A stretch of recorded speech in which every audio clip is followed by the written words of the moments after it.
तो बाजार में आज हम जबरदस्त तेजी देख रहे हैं, लेकिन कॉर्पोरेट कनेक्शन में आज हम दो कंपनियों श्रीराम फाइनेंस और सिंजीन की बातचीत करेंगे। और सबसे पहले श्रीराम फाइनेंस के मैनेजमेंट का स्वागत करेंगे। Q3 के नतीजे हैं वो अच्छे रहे हैं। सपोर्ट कहां से मिला है, एयूएम ग्रोथ को लेकर गाइडेंस क्या है, क्रेडिट कॉस्ट घटाने को लेकर मैनेजमेंट की रणनीति क्या है और आगे की विस्तार योजनाएं क्या हैं, इन सब पर बातचीत करेंगे। हमारे साथ जुड़ गए हैं श्रीराम फाइनेंस के एग्जीक्यूटिव चेयरमैन उमेश रेवणकर। उमेश जी, बहुत शुक्रिया आपका समय देने के लिए। स्वागत है टीना और स्वदेश पर। सर, सबसे पहले आप ये बताइए कि नतीजों को पुश कहां से मिला और आपको लगता है कि ये जो मोमेंटम है आने वाली तिमाही में भी आप बरकरार रखेंगे इसको?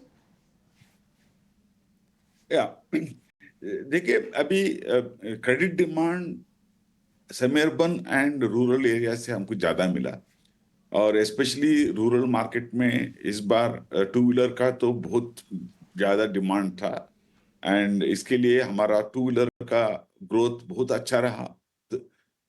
पैसेंजर व्हीकल पे भी उतना ही अच्छा डिमांड आ रहा है सेमी अर्बन रूरल एरिया में। मोस्टली सेमी अर्बन एरिया में पैसेंजर व्हीकल का डिमांड बहुत अच्छा आ रहा है और बाकी कंस्ट्रक्शन इक्विपमेंट का डिमांड, क्योंकि इंडिया का इंफ्रास्ट्रक्चर का प्रोग्रेस भी बहुत अच्छा है, इसलिए कंस्ट्रक्शन इक्विपमेंट का डिमांड भी बहुत अच्छा आ रहा है। ओवरऑल मुझे लगता है कि एक क्रेडिट डिमांड कंटिन्यू रहेगा और थर्ड फोर्थ क्वार्टर में भी हमको अच्छा क्रेडिट डिमांड मिलेगा। और ये प्रोडक्ट मिक्स हमारा थोड़ा एमएसएमई एंड गोल्ड में ज्यादा हम प्रोडक्ट मिक्स करने से हमारा नेट इंटरेस्ट मार्जिन भी थोड़ा बढ़ रहा है।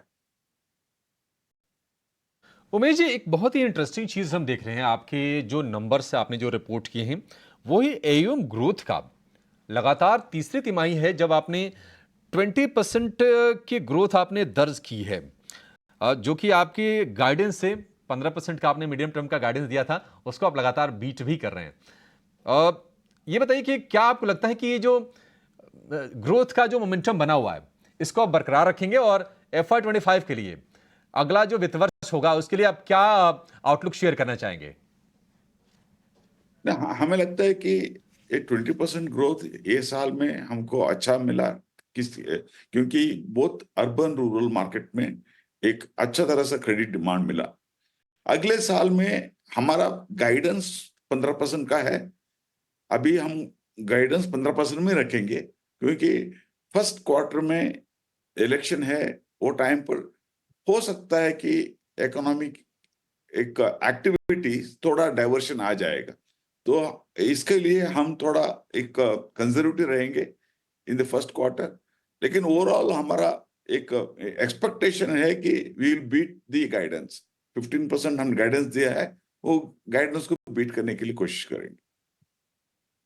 जो हमारे पास जो आंकड़े हैं, टोटल एओ में अगर हम कमर्शियल व्हीकल की बात करें तो करीब करीब 47% के आसपास का हिस्सा है। लेकिन अगर हम सीवी को और इक्विपमेंट फाइनेंस को अगर हम थोड़ा सा अलग कर दें तो जो टोटल आपकी जो लोन ग्रोथ हो जाती है वो है 32% की year on year.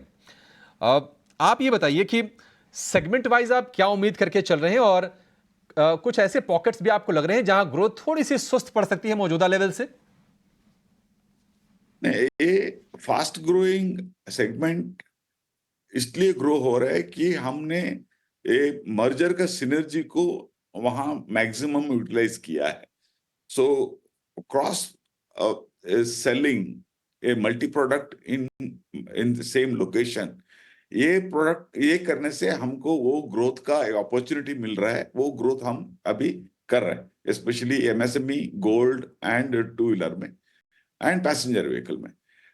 Construction equipment and commercial vehicle में हमारा पहले से ही गाइडेंस था that we will grow between 12 to 15। हम वो टारगेट रीच कर रहे हैं, लेकिन वो commercial vehicle and construction equipment में हमारा एक लॉन्ग टर्म ऑब्जेक्टिव है वो कि that will be very study demand. अगले 3 साल तक हमें लग रहा है कि वहां पे स्टडी डिमांड रहेगा and that will keep growing at a particular rate that is around 15%. So the overall, there are short-term strategies to improve the synergies of merger, and there is a long-term strategies. Both are working well today.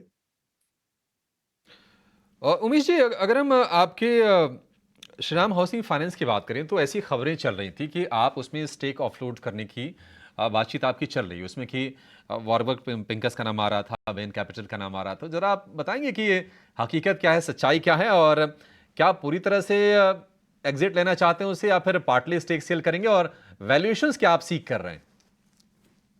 देखिए, housing हमारा बहुत अच्छा grow कर रहा है। It is growing anywhere between 40 to 60% grow कर रहा है। वो ग्रोथ को हम को एक इक्विटी इन्फ्यूजन करना है, ग्रोथ कैपिटल देना है वो कंपनी को।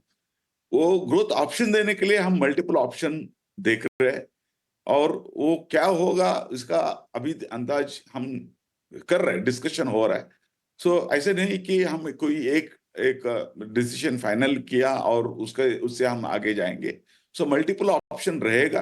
अगले 2 महीने में हम उसका एक प्लान करके तय करेंगे। ठीक है। उमेश जी, बहुत शुक्रिया हेलो। आपका सर समय देने के लिए और नतीजों पर बातचीत करने के लिए और आगे का आउटलुक शेयर करने के लिए। लेकिन आपको जब हम विदा करें उसके पहले, चूंकि बजट भी अब बिल्कुल नज़दीक आ गया है, बजट का हफ्ता भी चल रहा है, सर आप बताइए कि आपकी और आपके सेक्टर की बजट से क्या उम्मीदें हैं, क्या वो चीज़ें हैं जो आप सुनना चाहेंगे वित्त मंत्री से?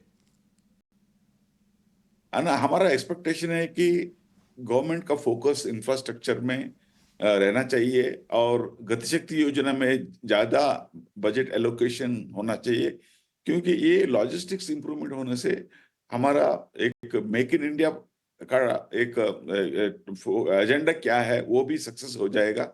उसका वजह से इकोनॉमिक एक्टिविटी बढ़ेगा, व्हीकल डिमांड बढ़ेगा, ओवरऑल बिजनेस का एसएमई का डिमांड बढ़ेगा।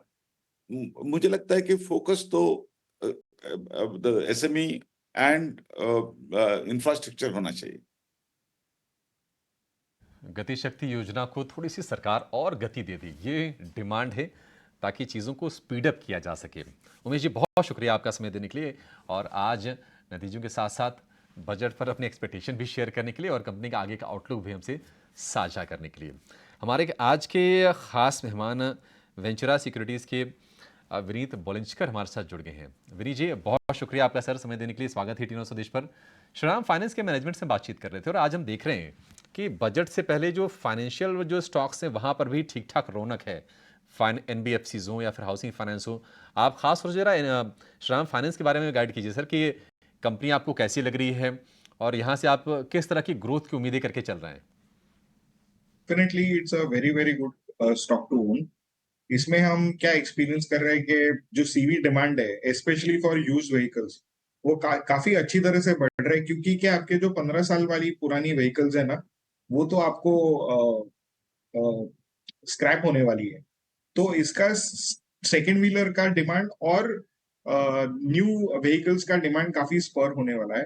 तो हमें लगता है कि 15-20 का ग्रोथ कहीं नहीं गया है इस सेक्टर में, और श्रीराम फाइनेंस बहुत बेहतरीन परफॉर्म करेगा इसमें, because they are one of the best players in the industry. Best performance यहाँ से और बेहतर होने की उम्मीद है श्रीराम फाइनेंस की।